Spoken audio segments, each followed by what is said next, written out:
I never thought my greatest contribution to interstellar diplomacy would be a roll of duct tape and a half-empty bottle of antiseptic. But there I was, sweaty, starving, and very much lost in alien woods, staring at a creature that looked like it had crawled out of a horror flick and a furry pin-up calendar at the same time. She was slumped against a glowing tree, clutching her side dramatically, eyes half-lidded. A growl slipped from her throat that was equal parts menacing and weirdly flirtatious. My brain said, run. My legs said, nope, too tired. My stomach said, if she kills you, maybe you won't have to eat alien mushrooms again. So I walked up, hands raised like I was negotiating with a very bitey customs officer. Hey there. You're bleeding. Or drooling. I can't tell. She bared sharp teeth, then collapsed harder against the tree. That was my cue. Against all instincts, I crouched and fumbled through my pack. What did I have? Duct tape, chewing gum, a crushed protein bar, and a med kit that had expired before I was even born. NASA would be proud. I cleaned the gash with antiseptic, which made her howl so loud the trees shook. My hands shook too, mostly because her muscles twitched under my fingers like I was massaging a live engine. My brain tried not to think about how warm her skin was, how close her breath was, how every sound she made could have been mistaken for other things. Double meanings everywhere. Hold still, I muttered, pressing gauze. This isn't mating. This is first aid.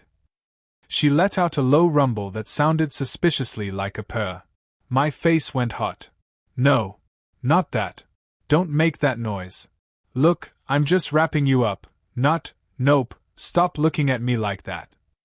I taped the bandage as best I could, which ended up looking more like a crooked fashion accessory than medical care. Still, she sighed in relief, leaned into me, and whispered, mate. I blinked. No, no, no. Not mate. Bandage. Heal. Doctor. Medic. Human with duct tape. Mate, she repeated firmly, eyes glowing faintly. Oh crap. Before I could argue further, the ground shook. Figures emerged from the trees, towering wolf-like aliens, some armored, some scarred, all staring at me like I'd just married their princess in the middle of the woods. One of them sniffed the air, then let out a celebratory howl. He healed her, another boomed. The bond is sealed. Bond? No bond. I protested. This was first aid, not foreplay. The werewolf girl leaned against me possessively, claws hooked gently into my shirt, as if daring me to run. Mate, she repeated smugly. My brain scrambled. This had to be a misunderstanding. Aliens mistranslate all the time. Maybe mate meant thanks. Or temporary ally. Or guy who owes me a sandwich. Anything but what it sounded like. But then one of the pack elders thumped his chest and growled, the ritual is complete. He touched her wounds. He claimed her. By our laws, they are joined. I sputtered, claimed her? I just disinfected her cut. You people need to stop sexualizing basic healthcare. They ignored me, already chanting something that probably translated to wedding march. The girl purred again, clearly enjoying my panic. See? Mate. I tried to peel her off. Bad idea. She clung tighter, burying her face against my neck in a way that could only be described as intimate. My ears burned. My survival instincts screamed. My sense of humor, unfortunately, kicked in too. Look, lady, you're gorgeous, terrifying, and smell like wet campfire, but I'm not husband material. I can barely keep a houseplant alive. The pack gasped like I'd made some profound romantic declaration. One of them whispered, he admits his flaws openly. Such strength. What? No. That wasn't strength. That was me lowering expectations. Too late. They were convinced. My human awkwardness had just been rebranded as exotic alpha confidence. Humanity, 0. Misunderstandings, 100. The girl smirked, teeth gleaming. She licked her lips slowly, deliberately, eyes never leaving mine. Mate. I swallowed hard. My mouth ran faster than my common sense. Don't suppose this comes with dental insurance. Another howl of approval from the pack. Apparently, that was the funniest thing anyone had ever said. My joke about dental plans was now sacred werewolf courting poetry. I was doomed. The girl stood, towering over me now, still clutching her bandaged side like a melodramatic actress. She hooked her arm through mine and announced to the others, "He is mine." No, I'm not anyone's. I'm freelance. Independent contractor at best. The pack roared in delight. One shouted, a strong male, unbound by tribe, yet bound by choice. "He honors her." I groaned. I didn't honor anything. I sanitized a cut.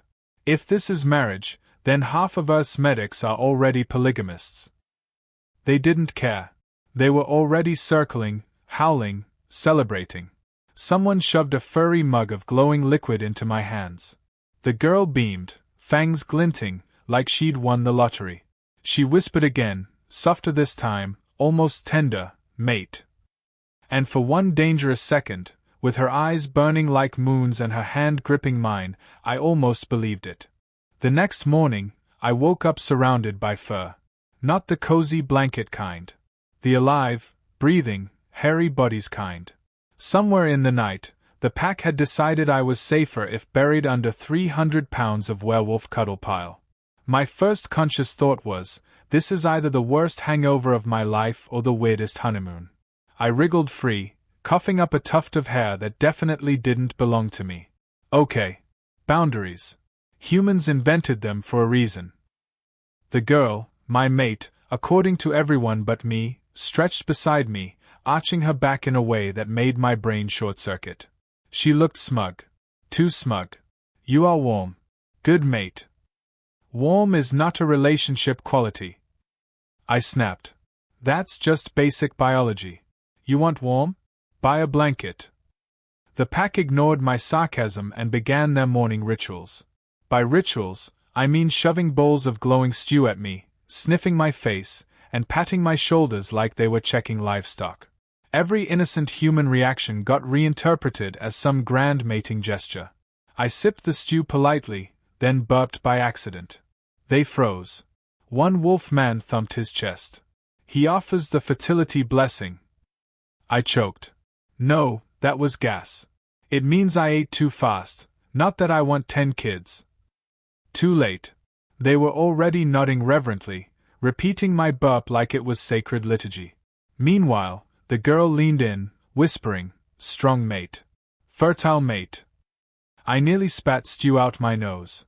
Please stop calling me fertile. I haven't even balanced a checkbook, let alone fathered a generation. But the madness didn't end there. I tried to shake hands with one of them in a desperate attempt to look diplomatic. Big mistake. He immediately dropped to one knee and declared I had challenged him for pack dominance. No, I said quickly. This is a handshake. A greeting. A human thing. The elder stroked his beard thoughtfully. The ritual of hand-binding. Intimate. Very intimate. Now the whole pack was staring like I'd just announced a public engagement ceremony. My supposed mate beamed. He claims me again. I did not claim anything. I was saying hello. They clapped, howled, and dragged me into another circle. Someone pressed a drum into my hands. Another shoved a garland of glowing moss around my neck. I was being paraded like the galaxy's least willing groom. All I could think was how Earth customs had never once been this complicated. Weddings back home might be stressful, sure, but at least no one mistook burping for sacred fertility oaths. Still, the more time I spent with her, the more I noticed the way she never let anyone else stand too close, the way her ears flicked toward me whenever I muttered complaints under my breath, the way she carried herself with absolute certainty that I was hers. It was terrifying. It was flattering. It was, weirdly addictive. She shoved a strip of dried meat into my hand. Eat. Mate must be strong. I bit into it automatically. Salty, tough, but not the worst thing I'd eaten in space. She watched me chew with glowing eyes, as if my jaw movements alone were proof of destiny. This is insane, I muttered. Back home, relationships take time. conversations, movies, at least one terrible date where someone pretends to like salad. She tilted her head. Movies? Salad? Never mind. The pack wasn't done misinterpreting me yet. Later, I tried to clean my hands with sanitizer. Squirt, rub, done. They gasped like I'd just summoned holy fire. He anoints himself with protective oils. His fluids repel sickness. I froze mid-rub. Okay, gross. Not fluids. Just sanitizer. And please stop calling it oils. You're making this weird. The elder sniffed my bottle. The scent of alcohol. Truly, he is divine. I smacked my forehead. Humanity's greatest achievement apparently wasn't space travel, but Purell. The girl nuzzled against my shoulder with a satisfied growl. My mate heals, feeds, blesses, protects. No one better. Her certainty both melted and terrified me. I didn't want to admit it, but having someone so proud of me for doing the bare minimum felt nice. Then came the rivals. 2 hulking werewolves with scars across their chests stepped forward, snarling. He is untested. We challenge for her. My heart plummeted. Whoa, no. I'm not fighting anybody. I'm a medic, not an alpha. But my refusal only seemed to excite them more. One whispered, he shows humility. Such cunning. No, not cunning. Cowardice. You're mixing up the definitions. The girl shoved them aside with a glare sharp enough to peel bark off a tree. He is mine. He proved it when he touched me. Touched? I yelped. I applied gauze. That's not intimacy, that's first aid. Her smirk told me she knew exactly how it sounded, and she enjoyed every second of my discomfort. The rivals backed down reluctantly, muttering about future challenges. Meanwhile, the elder declared, "Tonight, we celebrate the new bond." I groaned. If there's another celebration, I'm demanding a honeymoon package. Maybe a fruit basket. Possibly a refund. But the pack cheered, convinced they were honoring a grand union. My mate snuggled closer, whispering again in that maddeningly confident tone, "See? All except. You are mine." And for the second time in as many days, I had the sinking realization that no matter what I said, humanity's reputation was being rewritten by my duct tape, my burps, and my inability to stop her from calling me mate. By the third day, I realized I wasn't just trapped in a misunderstanding. I was the star contestant in some alien version of The Bachelor, except everyone was furry, armed with claws, and very interested in how long I could last. It started when the elder announced, "The trials begin." Trials? Plural? My stomach sank. Before I could protest, the pack dragged me into a clearing lit by twin moons. A ring of snarling rivals waited, muscles rippling, eyes glowing, all eager to prove I wasn't worthy of her. I whispered to her, "Tell them this is insane. I'm not competing for your hand like some cosmic prize." She just grinned, sharp teeth flashing. "You already won when you touched me. This is for show. But you must play." Play? Lady, I barely survived dodgeball in middle school. The first challenge was apparently a duel. They shoved a wooden staff into my hands. My opponent was a mountain of fur with biceps the size of tree trunks. He roared and lunged. I panicked and did what any sensible human would do, closed my eyes and ducked. He tripped over me, crashed into the ground, and knocked himself out cold. The crowd erupted in howls of approval. He fights with cunning. I peeked at the unconscious wolfman. Cunning? That was gravity. The second challenge was endurance. They threw me into a moonlit pit, chanting, "Last until dawn." I braced for pain, but all that happened was a bunch of rivals circling me, growling. My survival tactic? Snacks. I dug out a crushed protein bar, split it up, and handed it around. They sniffed, chewed, and immediately got distracted arguing over flavors. By the time dawn broke, half of them were napping. The elder raised his arms. He feeds even his enemies. Such stamina of heart. Stamina? I fed them granola. The third challenge was a howl-off. Don't ask me how I ended up there. They shoved me in front of the pack and demanded I howl like a true mate. I gave it my best shot, which sounded like a constipated goose being strangled. The silence afterward was brutal. Then the girl clapped her claws together. Unique. Unmatched.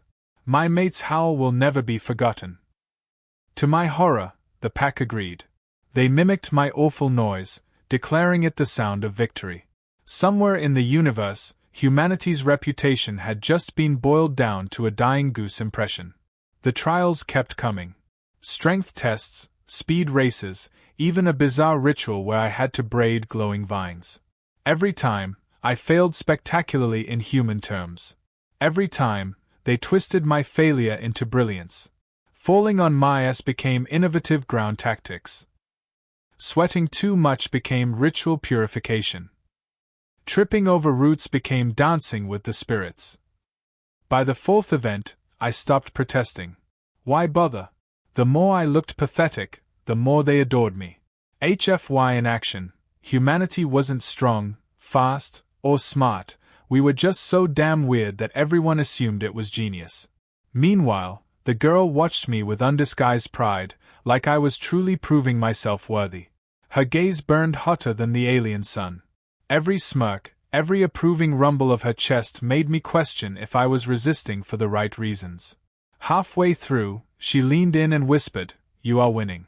They cannot deny you." I groaned. "I'm not winning. I'm surviving by accident." Her grin widened. "That is what makes you perfect. No fear. No planning. Pure instinct." I rubbed my face. "Lady, my pure instinct is panic." Still, she never left my side. And despite the madness, I started to feel something strange. Protected. Wanted. Like maybe, just maybe, she saw something in me I couldn't see in myself. Then came the final revelation. The elder announced, "The wounded maiden has chosen well. He passed the trial of compassion, and now the trials of strength. He is proven mate." I blinked. Trial of compassion? What's that supposed to mean? The girl's ears twitched. Her eyes softened, almost guilty. I was never truly hurt. The words hit me like a gut punch. "You what?" "It is our way. We test outsiders. Fake wounds. See who stops to help. Only the worthy may be claimed." I gawked. "You mean all that bleeding, the dramatic moaning?" "Performance," she admitted, smirking. "Convincing, yes." I threw my hands up. "I nearly gave myself a heart attack patching you up with duct tape, and it was all a scam." She tilted her head. "Not scam. Test. You passed. Now you are mine." The pack cheered like this was the happiest twist of their lives. I wanted to scream. Instead, I muttered, "So I've basically been auditioning for Interstellar the Bachelorette without even knowing it." The elder clapped my shoulder hard enough to nearly dislocate it. "Now, only the final bond remains." I gulped. "Final bond? Please tell me it involves paperwork." The girl licked her lips slowly, leaned close, and whispered one word against my ear. "Mate." And suddenly, every accidental triumph, every double meaning, every ridiculous twist felt like it had been leading me here, to this exact moment where healer and lover blurred into one. The crowd's howls echoed across the clearing as if the moons themselves approved. My head spun with the weight of it all. 3 days ago, I was a lost human with a first aid kit. Now, I was apparently the chosen mate of an alien werewolf princess, hero of a pack that thought tripping over my own feet was divine strategy.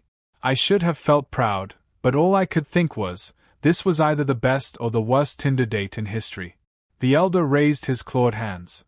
"Tonight, under twin moons, the bond is sealed." I whispered to her, "Bond means what I think it means, right?" She grinned, sharp teeth gleaming. "Yes. But not as you think." That was not reassuring.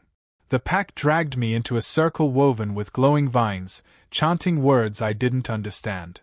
My nerves screamed, but their expectant stares left no room for running. She stood beside me, eyes bright with hunger, but not the kind that ends with teeth. More like a woman who'd already decided what dessert she wanted, and I was on the menu. Mate, she purred, the word thick with double meaning. The elder boomed, the bond is physical, spiritual, eternal. To touch is to claim. To share breath is to unite. My brain short-circuited. Touch? Breath? Wait, you don't mean. She stepped closer, claws tracing lazy circles against my arm. It begins when you accept me. No fear. No lies. I swallowed hard. The pack leaned in, waiting for me to make some grand declaration. Instead, my mouth betrayed me with a very human panic line, do we at least get dinner first? Laughter erupted. The wolves thought I was making some bold joke. She leaned close, lips brushing my ear. You are strange. That is why I chose you. And then she kissed me. Now, kissing an alien werewolf wasn't on my bucket list, but I'll admit, it wasn't half bad. Warm, fierce, with a growl that vibrated through my chest. The pack howled approval like this was the Super Bowl halftime show. I almost expected fireworks. But it didn't stop there. She pulled back, eyes glowing, and declared, the bond is sealed. Sealed? That's it? Just one kiss. The elder laughed. For you humans, maybe simple. For us, it is eternal. Her scent is on you. Her spirit is in you. You cannot undo it. I blinked. Wait, her scent? That sounds more like deodorant marketing than eternal love. But no one was listening. The pack swarmed, congratulating me, patting me hard enough to bruise, declaring me pack brother and chosen consort. It was overwhelming, ridiculous, and kind of terrifying. Later, when the frenzy died down, I finally cornered her. Listen, I didn't sign up for marriage. I just slapped a bandage on you. Her eyes softened in a way that made me stop mid-rant. You saw pain, and you helped. That is rare. That is why you are mine. There it was again, mine. Said with absolute certainty, like the universe had already written it down. And maybe, just maybe, part of me didn't hate it. Still, HFY instinct kicked in. You do realize humans don't usually do arranged trials, blood oaths, and public howling competitions before dating, right? We usually talk, eat food, argue over Netflix. She tilted her head. Strange rituals. But if that is your way, we will do this too. My jaw dropped. Wait, you mean? Yes, she said solemnly. We will fight over Netflix. This is human custom. You will teach me. I couldn't help laughing. Somehow, in this madhouse of claws and moons and fake injuries, she was serious about learning to date like a human.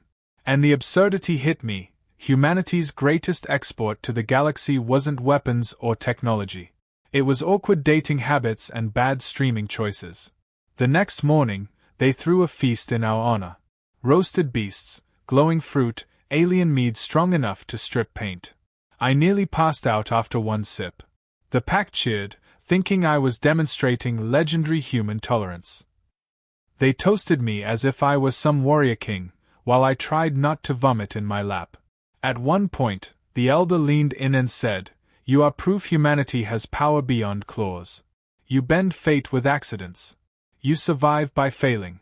It is terrifying. And that was the HFY punchline. Our weakness looked like strength, our panic like strategy, our accidents like miracles. To them, humanity was unstoppable, because no one could predict what we'd do next, not even us. By the end of the feast, I sat with her under the moons, exhausted, full, and slightly drunk. She leaned against me, her fur warm, her claws gentle for once. You regret healing me? She asked softly. I thought about it. About the chaos, the absurd trials, the goose howl chant that was probably echoing across galaxies by now. And then I thought about her, sharp, fierce, ridiculous, but honest in a way that cut through every excuse I had. No, I admitted. I regret nothing. Except maybe the howling thing. She laughed, deep and throaty, and nuzzled against my neck. Good. Then tomorrow, we teach each other. Your customs. my customs. Together. Together, I echoed, still not sure if I was agreeing to a relationship, a sitcom, or an interstellar political alliance. Probably all three. As the moons dipped lower, she whispered once more, mate. This time, I didn't argue. Maybe the word had started as a misunderstanding, but under those alien skies, it felt right. A joke turned serious. A bond sealed by accident but kept by choice. Humanity's strangest ambassador, claimed not by politics or war, but by love that smelled faintly of fur and tasted like danger. And that, I realized, was the most human thing of all.